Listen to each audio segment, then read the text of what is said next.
Soal keenam, Anda sebagai seorang guru baru saja menemukan sumber materi pembelajaran yang sangat bermanfaat di internet. Materi tersebut cocok dengan kurikulum yang Anda ajarkan dan Anda yakin siswa akan mendapatkan manfaat besar darinya. Namun, Anda sedang mempertimbangkan untuk menggunakan materi tersebut tanpa memberi pengakuan atau kredit kepada sumber aslinya. Bagaimana Anda akan bertindak dalam situasi ini? Ini tergolong soal yang cukup mudah ya. Kalau kita baca soalnya, jawabannya sudah pasti kita harus memberi kredit kepada sumber aslinya. Dan dari beberapa jawaban ini, ya A, Anda langsung menggunakan materi tanpa ini salah. Anda memberi kredit ini kemungkinan benar. Coba kita lihat yang C, Anda mencoba untuk mengubah materi tersebut sedikit sehingga terlihat berbeda dan kemudian menggunakan tanpa memberi kredit ini juga salah karena tidak memberi kredit.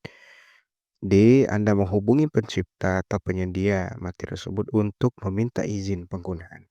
Walaupun diizinkan menggunakan, kita tetap harus memberi kredit kepada sumber aslinya. Sehingga jawaban yang paling tepat adalah yang B.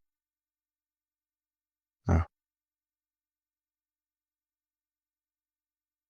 soal ke-7, sebagai seorang guru, Anda menemukan sebuah aplikasi pendidikan yang menarik dan bermanfaat untuk siswa Anda. Aplikasi tersebut memang gratis, namun ada klausul dalam syarat dan ketentuan yang menyebutkan bahwa data pengguna mungkin dibagikan dengan pihak ketiga. Bagaimana Anda akan bertindak? Nah, di soal ini katanya ada aplikasi, tapi aplikasinya membagikan data dengan pihak ketiga. Jawabannya seharusnya sudah jelas ya, kita tidak usah menggunakan aplikasi ini. Kalau kita lihat jawaban yang A, Anda langsung menerapkan aplikasi tersebut. Nah, ini tidak bagus, tidak tepat. B, Anda memberitahu siswa dan orang tua tentang aplikasi dan potensi masalah privasi, meminta persetujuan mereka sebelum menggunakan ini juga kurang tepat. Kalaupun disetujui juga kan data-data masih bocor di pihak ketiga. C, Anda menggunakan aplikasi hanya untuk contoh di kelas, tapi tidak mewajibkan siswa untuk mengunduh atau menggunakan aplikasi tersebut di perangkat pribadi mereka. Ini kurang tepat ya, karena dengan menggunakannya hanya sebagai contoh, artinya kita memperlihatkannya ke siswa, dan siswa bisa saja dia mencoba-coba aplikasi tersebut dan akhirnya data pribadi mereka akan bocor di pihak ketiga juga.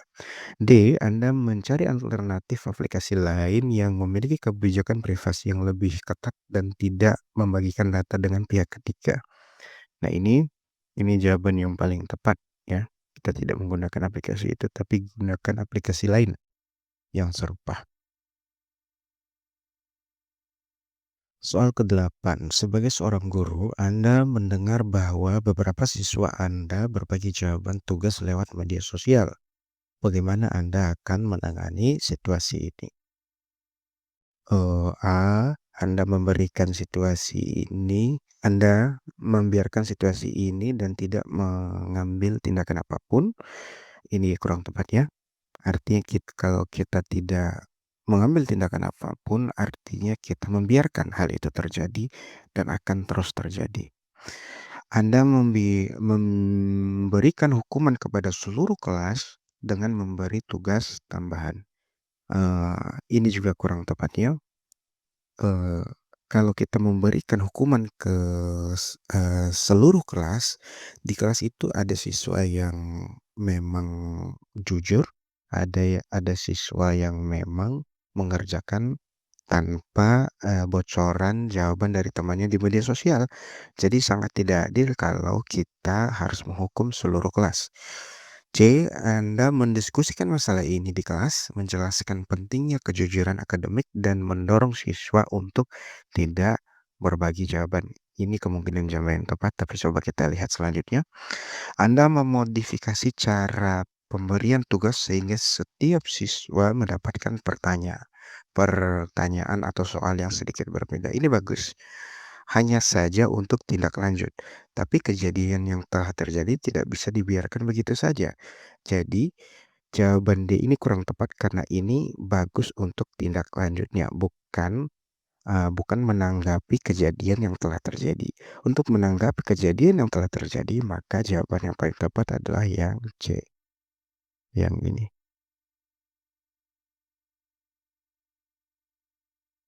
Anda adalah seorang guru di sebuah sekolah menengah. Salah satu siswa Anda memberikan hadiah berupa buku tulis yang bagus dan pena mahal kepada Anda.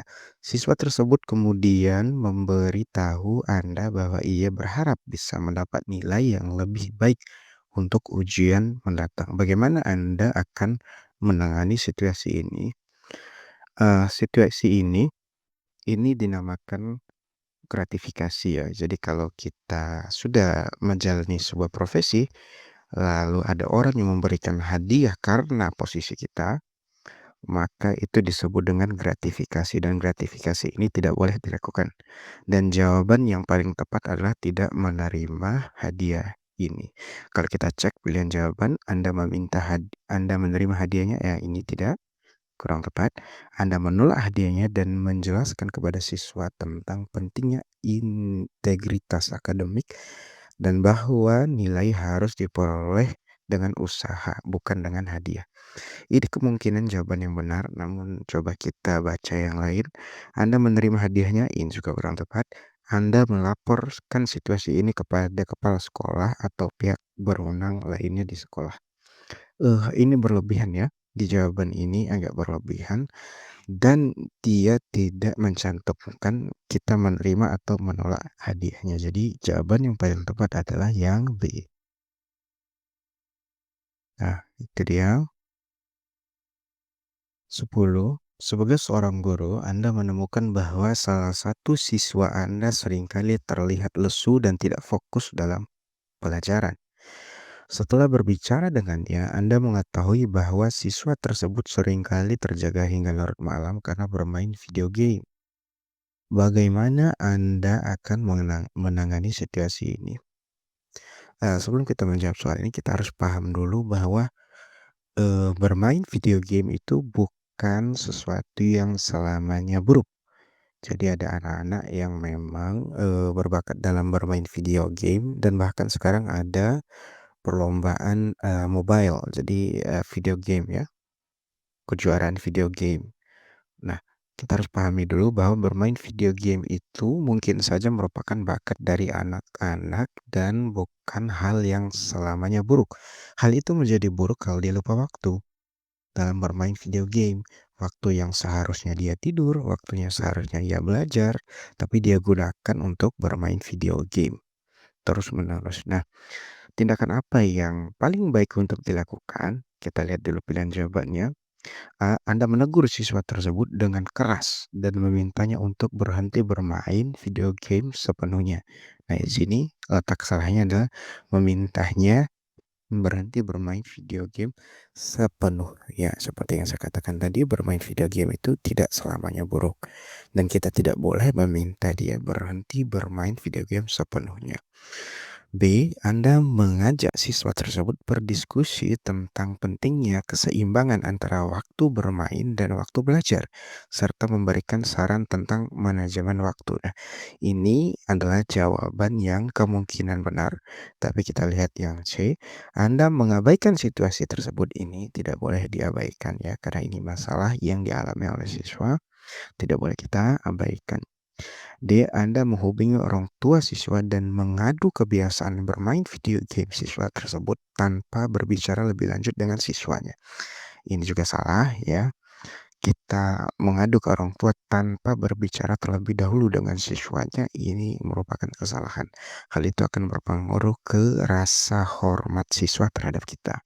Nah, sehingga jawaban yang paling benar yang tadi yaitu yang B. Ya, terima kasih. Jangan lupa like dan subscribe. Assalamualaikum warahmatullahi wabarakatuh.